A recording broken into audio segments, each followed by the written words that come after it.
You are under arrest for impersonating a Navy SEAL, stolen valor, and violation of military code, the officer declared, voice cold as steel, as he stepped forward with cuffs already drawn.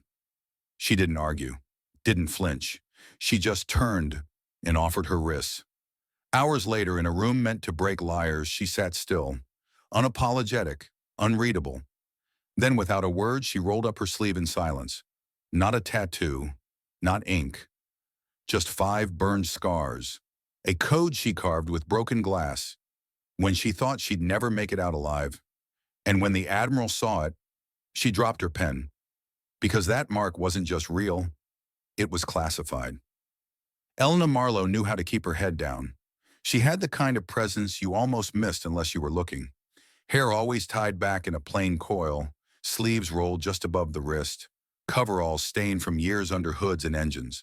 To the customers at Maddox Garage, she was reliable, quiet, and good at her job. The type of person you trusted with your car, but not your questions. What no one in the dusty town of Elmridge, Iowa realized was that Elena had come here to disappear, and for a while it worked. Every Tuesday evening, after the last oil change and before the town went fully to sleep, Elena made her way to the Veterans Support Group that met in the basement of the local VFW hall. It wasn't formal, just mismatched chairs, weak coffee, and a flickering vending machine that only spat out orange soda. A dozen or so regulars gathered weekly. Most were older men, Army, Marines, a couple Air Force techs. Some wore jackets with patches faded into ghost colors. Others brought stories as polished as the medals they'd earned. Elena never brought stories. She came early, sat near the back window, and listened. For 8 months, she said almost nothing, just nods and the occasional, "That sounds rough." Anam. But when she did speak, people noticed. She didn't embellish. She didn't laugh to fit in. Her silence wasn't shy. It was intentional. Then came Harper Voss. Voss was one of the louder ones in the group. He had a belly that stretched his old camo jacket and a voice that liked the sound of itself. Claimed to be former Army Special Forces, though no one could recall where or when he served. His stories always had too many explosions, too few witnesses. That Tuesday, he was in rare form, spinning a tale about a solo mission through Varillion-held territory, complete with hand-to-hand kills and a last-minute detonation that saved the convoy. "Just me, a knife, and a prayer," he said, cracking his knuckles with theatrical flair. Most in the room chuckled politely. Elena did not. "That's not how it works," she said. Her voice was calm, precise, sharp enough to slice through the steam of the coffee pot. Voss blinked. "Come again?" "You don't breach a weapons compound in Ashura province without recon, not without communication, and not without an exfil route. That valley's a graveyard if you walk in blind." The room went still. For a long moment, all anyone could hear was the hum of the vending machine. Then Voss laughed, loud and bitter. "Oh, really? What would you know about Ashura, grease girl? You fix trucks for a living. You don't know a damn thing about combat." Everyone knew Elena worked at Maddox. Everyone had seen her with engine grease on her elbows and worn gloves tucked in her back pocket. It made her ordinary, safe, easy to overlook.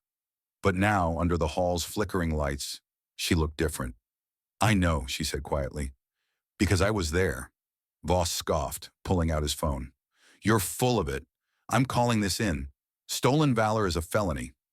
Elena didn't argue. She didn't panic. She simply folded her hands in her lap, eyes forward, jaw still. It wasn't defiance. It was discipline. 3 days later, the military police entered Maddox Garage.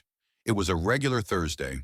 Elena was midway through a timing belt replacement when the door opened and the command rang out like thunder. "Hands where I can see them." Wrenches clattered to the floor. Her coworkers froze. Elena didn't run. She didn't speak. She just wiped her hands clean, turned, and offered her wrists. "You are under arrest for impersonating a Navy SEAL," the officer said coldly. "Stolen valor, combat fraud, violation of federal military code." No one moved to stop them. No one knew what to say. After all, Elena had always been quiet, too quiet, and in a town that believed what it saw, a woman like her was easy to misread. But what no one realized, not Voss, not her boss, not even the officer tightening the cuffs, was that Elena Marlowe wasn't the one pretending. She hadn't claimed anything. She hadn't boasted. She hadn't lied. All she did wanted was tell the truth. Once. And the system came for her. In a world addicted to loudness, Elena's silence was dangerous. She didn't demand to be heard. She simply refused to lie. And sometimes that's all it takes. Because when a woman who's learned to disappear finally speaks, the ones who built their power on fiction will do anything to shut her down. But truth, like scars, doesn't vanish just because someone denies it. It waits. And then one day, it answers back. They put her in room 3, the one with the one-way glass and bad coffee. The room that smelled like sweat and confessions. Elena Marlowe sat perfectly still, her posture upright, her eyes locked on no particular point. She didn't look scared. She looked trained. And that was the problem. Detective Rowan Briggs had seen dozens of stolen valor cases over the years. Most of them crumbled within an hour.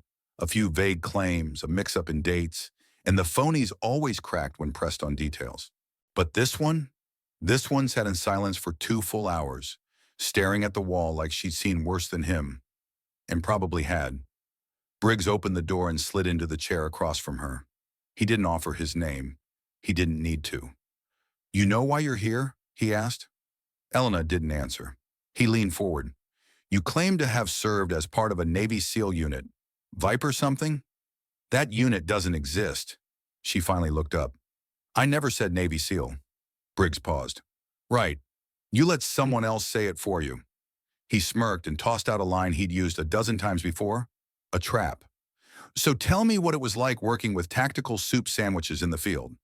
Elena blinked once. "Detective, soup sandwich is slang for a total mess. You don't put tactical in front of it unless you picked it up from a bad Netflix script." Briggs's smile faded. Strike one. He circled her with acronyms, jargon, code words. Most of them real, some of them fake, all designed to trip her up. She didn't flinch. She corrected him, calmly, methodically, as if his questions were beneath the weight of her memories. Then came the scar. Briggs noticed it when she rested her left hand on the table.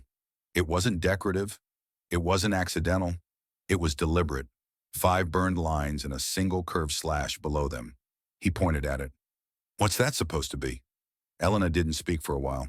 Then, "It's where the bodies are buried," she said softly. Briggs blinked. "Excuse me?"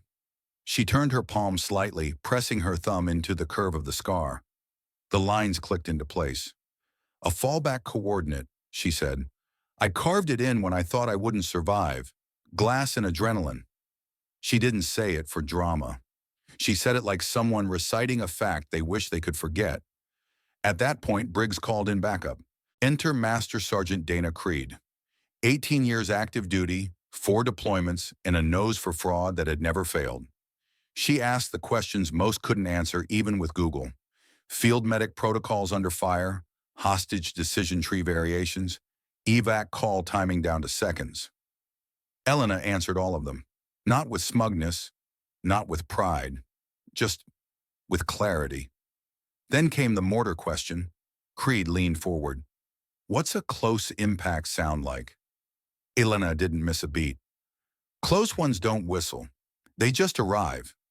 Creed's face changed. "Distant mortars," Elena added, "sound almost pretty, high-pitched. You have a second to guess if it's yours. But the ones meant for you?" She shook her head. "No warning, just thunder and debris."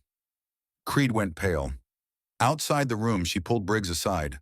"I've buried men who couldn't describe it like that," she whispered. By day 2, Briggs was pacing. He'd gone through Elena's records again. No military ID, no DD-214, no enlistment data, no VA benefits. Her Social Security history didn't exist before 2021. Officially, she was a ghost. And yet, she wasn't slipping. No contradiction, no stumble, no pause. On day 3, Briggs made a call to a contact he wasn't supposed to still have. A gruff voice answered, "You poking into places built to stay buried? I've got a woman here claiming she's Shadow Tier, Viper 9, call sign Phantom." Silence then. My advice? File the report, log it, and forget she ever existed. But Briggs couldn't forget, because Elena had just shown him something he couldn't explain away. She lifted her arm again, this time slowly, deliberately. You want proof? She said. She turned her hand, pressing her thumb to the scar's curve. The alignment's the key, she said. They took everything. Name, records, rank. But they couldn't take this. Her voice cracked, just once. I carved it so someone would know I was real. Briggs stared. He'd dealt with cons, sociopaths, men who faked entire deployments. But none of them ever carved a war story into their own flesh. If she was lying, she was the most committed fraud he'd ever seen. But if she was telling the truth, then someone very powerful had gone to extraordinary lengths to erase her. How do we decide who's legitimate? Is it medals or trauma? Is it the badge on a uniform? Or the scar beneath it? Briggs had spent his career spotting fakes, but Elena Marlowe wasn't performing. She wasn't trying to be believed. She was trying not to be forgotten. The first thing Admiral Sienna Locke noticed wasn't the name. It was the silence. Silence on a secure line was never a good sign, especially not from FTB's internal operations desk. When the voice on the other end finally spoke, it was flat, clipped, official. A woman had been arrested in Elmridge County, Iowa, claimed affiliation with Shadow Tier operations, gave a call sign. Phantom 9! Locke's blood turned to ice. She dropped her pen. It hit her desk with a soft, traitorous thud, splashing black ink across an unfinished budget report. But Locke didn't see the ink. She saw a sealed room, a line of women in plain fatigues, a signature she had buried 6 years ago. Elena Marlowe? She asked, her voice quieter than it had been in years. Yes, ma'am, the voice replied. That's the name she gave. Locke stood abruptly. The room spun. She grabbed the edge of the desk and closed her eyes, not from weakness, but from the weight of memory. She remembered Elena's file, remembered the directive, the red stamp, deceased, classified, non-recoverable. She remembered signing it herself. The drive from Washington to Iowa blurred past her. Aides offered to go in her place. She refused. No one else would understand what this meant. No one else had blood on their hands the way she did. By the time she arrived at the Elmridge precinct, the entire building seemed to tighten in posture. Officers stood straighter. Conversations halted mid-word. Her dress blues, pressed immaculate, cut through the space like a blade. Every ribbon on her chest had a cost, and she wore them like scars.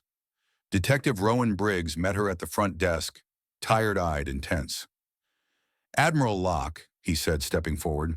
She didn't return the greeting. Where is she? Briggs hesitated. I should warn you, ma'am. She hasn't broken. 3 days. Not a single inconsistency. I've dealt with fakes before. She's not like them. She's not a fake, Locke said coldly. She's something far more dangerous. She's real. Briggs blinked. Then, you know her? Locke turned her gaze toward the hallway. No one truly knows a ghost, but I created her. They approached interrogation room 3 in silence.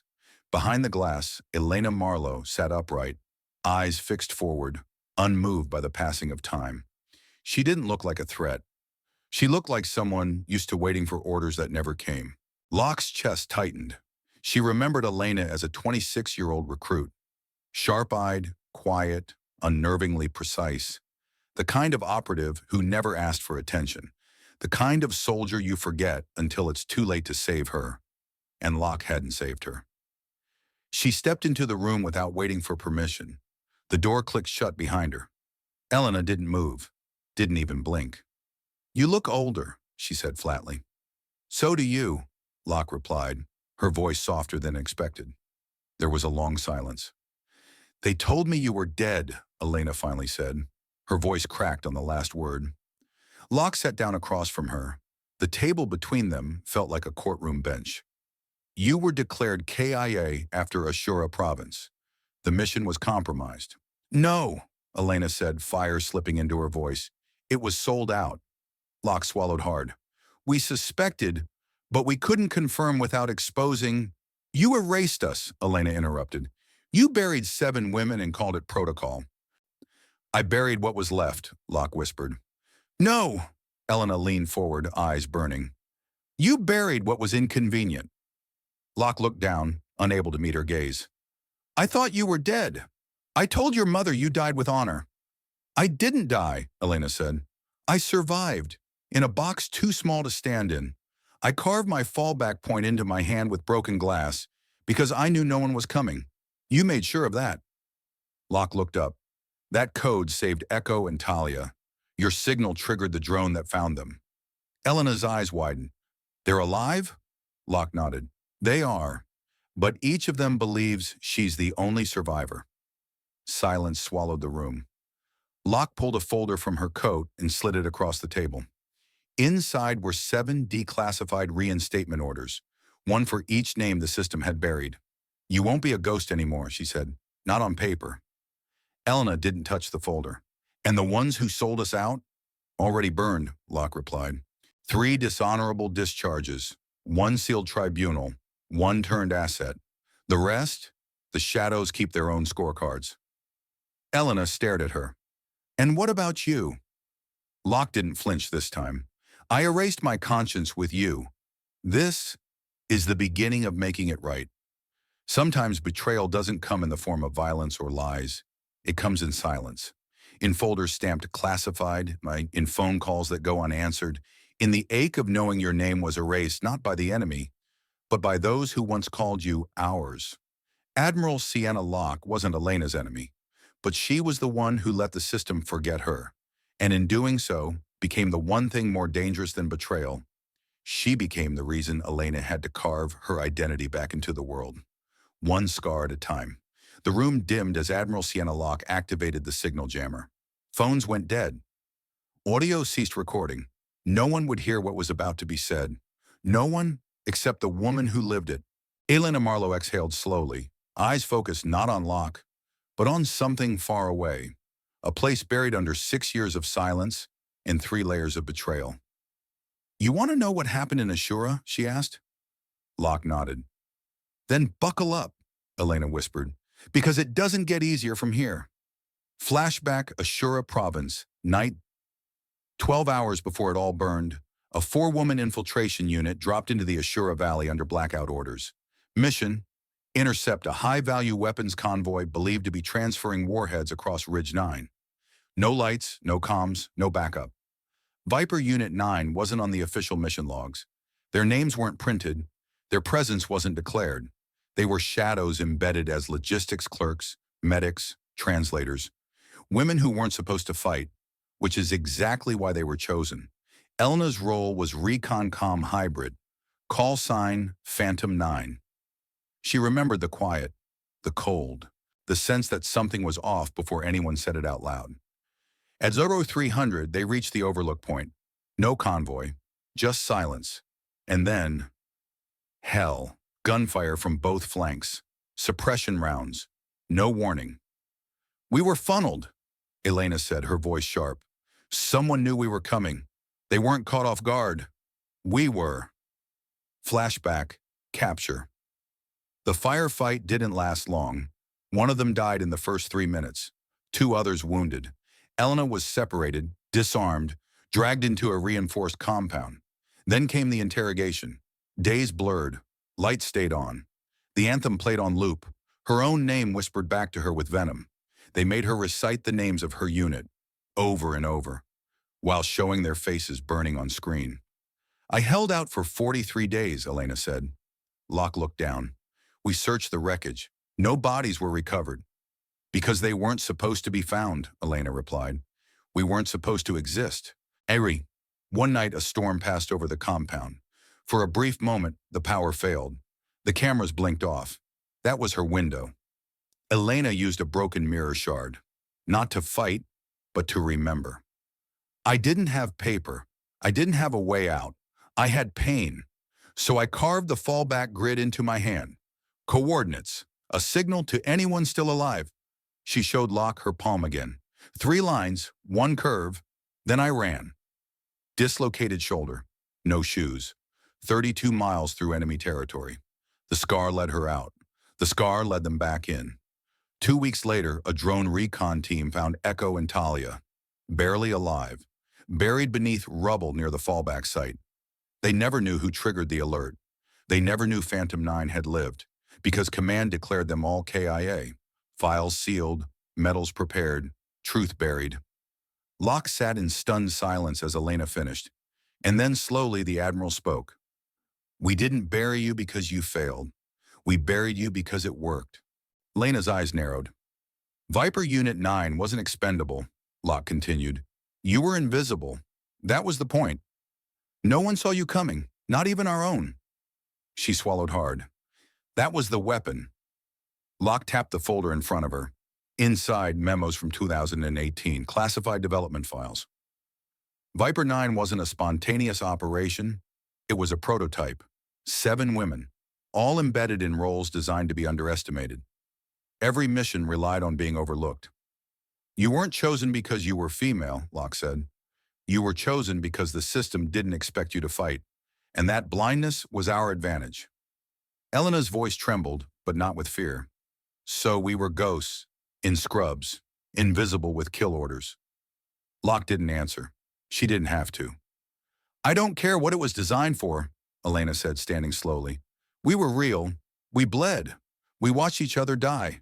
And when the smoke cleared, no one came." "You were classified," Locke said softly. "We were abandoned," Elena replied. She leaned forward. "Invisibility isn't protection. It's a flag you use to excuse walking away." Locke looked away, her jaw tight. "You're right." Elena didn't want medals. She didn't want ceremonies. What she wanted was truth. And now the truth had a name again. Phantom 9. Elena Marlowe, survivor of a war that officially never happened. The scar on her hand wasn't a mark of identity. It was proof that she lived in a world that needed ghosts to win, and then refused to remember them. Invisibility isn't protection. It's abandonment with a flag on top. When systems design warriors to disappear, they don't just erase names. They erase accountability. Elena didn't want to be invisible. She was made invisible, weaponized through silence. But the most dangerous ghosts aren't the ones who vanish. They're the ones who come back with a scar you can't deny, and a truth that refuses to stay buried. The air in the room had shifted. Elena Marlowe sat motionless as Admiral Sienna Locke slid the leather folder across the table. No ceremony, no speech, just the quiet weight of responsibility changing hands. Inside, 7 reinstatement orders, each stamped, each sealed. Each name once classified was now restored. Elena opened the folder with steady hands. Her eyes scanned the pages, but she wasn't reading. She was remembering. "This isn't just for you," Locke said. "It's for every woman whose service was turned into silence." "No more shadow," she added. "Not for you. Not for Viper 9. But it wasn't that simple. The world couldn't know. Officially, Elena Marlowe had died in a vehicle accident just outside Route 19. The story ran in 2 local newspapers. The Navy offered no comment when asked if she had served. Closed casket, no visitors. A folded flag mailed to no one. The file was closed again, but this time not in shame, in strategy.